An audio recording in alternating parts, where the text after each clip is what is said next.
different parts of Europe.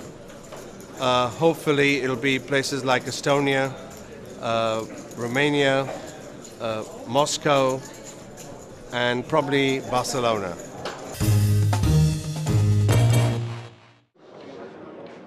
Richard having a peek down. Mr. Aggressive. Well, the action's on him. He's under the gun. He doesn't know what a bad hand looks like. Oh, that's not a great one. And he's giving it thought. I mean, that 7-8 suited, he's giving it thought. Heaven forfend if it was suited, it'd be straight in there, but he has put it down. He's put it down, yes. Now, Wagnet's got an ace. He knows that that's a hand at this stage. With only 6 players in, that's where experience is. He's giving it a lot of thought. He knows that's a reasonable hand. Providing no one played before you, you can try and take the blinds, and Andy's out with this ace high. That's what he's doing. Tito makes the raise to 10,000. Peter Caro. Peter got a much bigger 10, ace. And just a call with ace queen. You know, I love that call. Fold. I'm telling you why, because you don't want to chase someone out.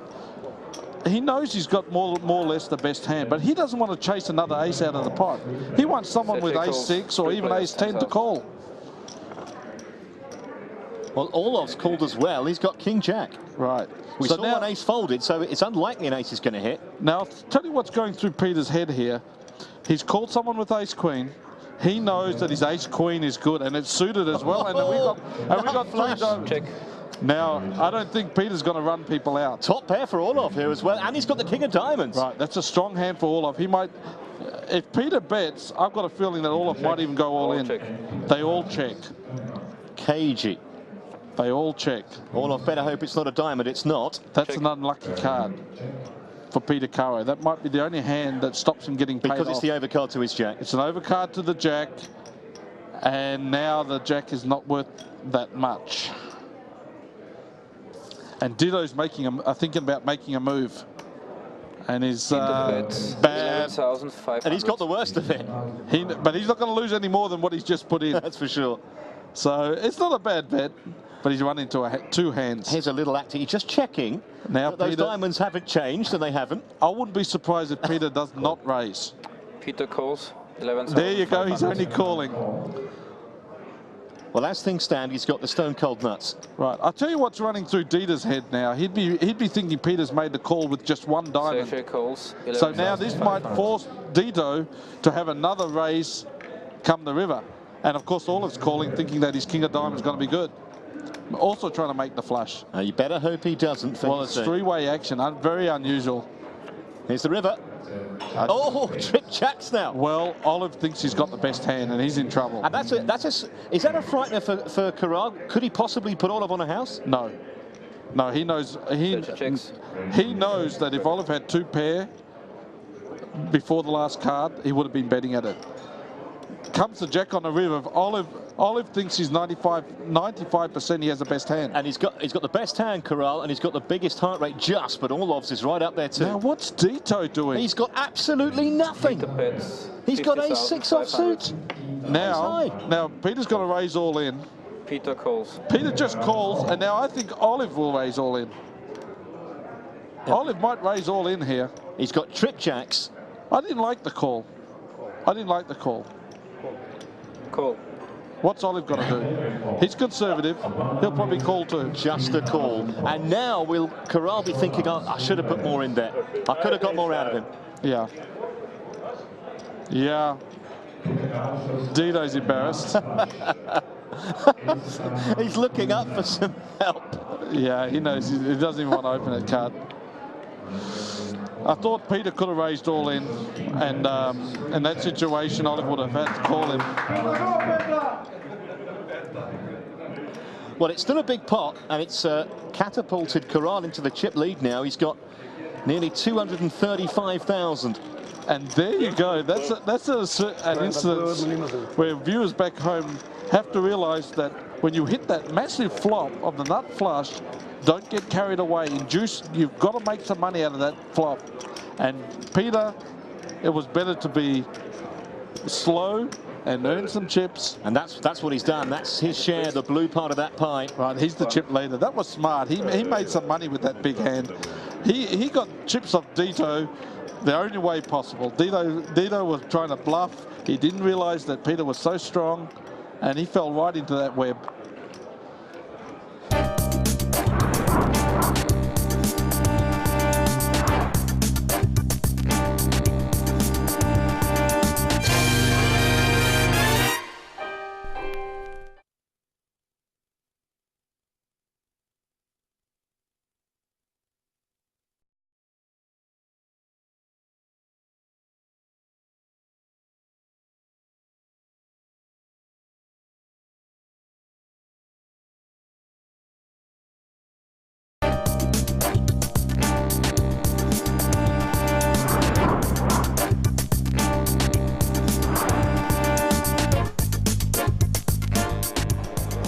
Man ensuring fair play is our tournament director. I'm here. Thomas Kremser. Okay. Just about the most famous poker official in Europe these days.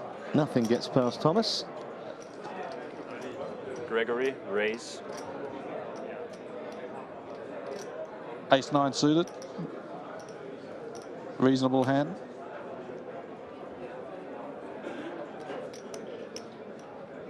Now, what's Richard got? Nothing he wants to play with, that's for sure.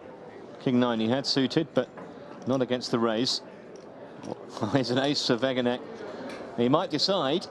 Yes. This is the time. Suited ace. He's not to know he's up against a better hand. 14. This is a hard situation. I think he'll let it go. He knows he might be up against a bigger ace. He's calling. He's Dita, all in. all in, I think he said, and he has. All in. All in. Wow. 24,500. I don't like it. Ace-5, it's suited. Someone's brought it in for a raise before you. He's got to realise that if he's up against that ace with a bigger kicker, he's a massive dog. Now look at this. Kaila's picked up a couple of sevens. Right. Also a hard decision, by the way. He was in the small blind, so it's 22,500 more to him to make this call. It's 22,500 more, but there's already been a raise and a call. So the pair of sevens loses a lot of value. And he's also got to be careful of the re-raise from Olive. Call. And he's still, and Zeta actually still in the hand. He hasn't looked yet, but he has made the call. Zeta, I don't think is going to get involved with King-9. No, I think he'll be out with that King-9. Well, you know, the pair of sevens is in a great situation. He doesn't realise how good a situation he is. There's two aces on the board, makes it harder for another ace to come.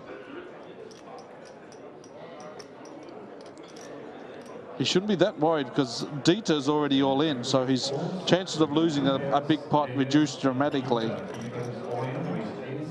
Well, Olaf has folded his ace-9. Right. So Kalo in front, and Wegenek's tournament life is on the line. He needs an ace or some diamonds. We know one ace is already gone. I predicted he would have played a hand very soon, Dieter, but because someone entered the pot before him, he really shouldn't have played it. My personal opinion. Well, he's hit the 5. Gives him a few more outs. Another 5 would work. Gives him a couple outs. He's got a backdoor flush. Running diamonds would work too, yeah. 2-3 and wake him a straight. Well, he's still a big dog here.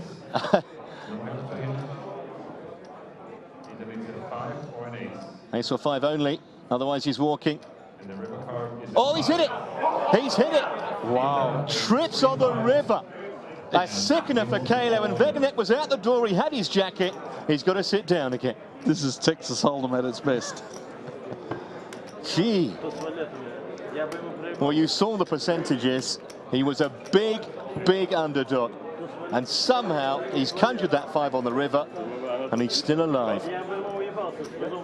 Well, he picked up a lot of chips there, Dieter Wegener. So now his whole strategy's changing. Pretty much trebled through, virtually. Right, his whole strategy's changing now.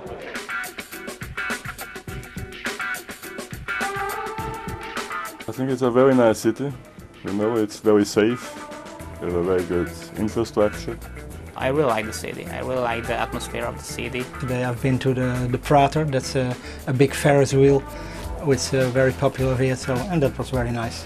Every month we came out with my girlfriend shopping.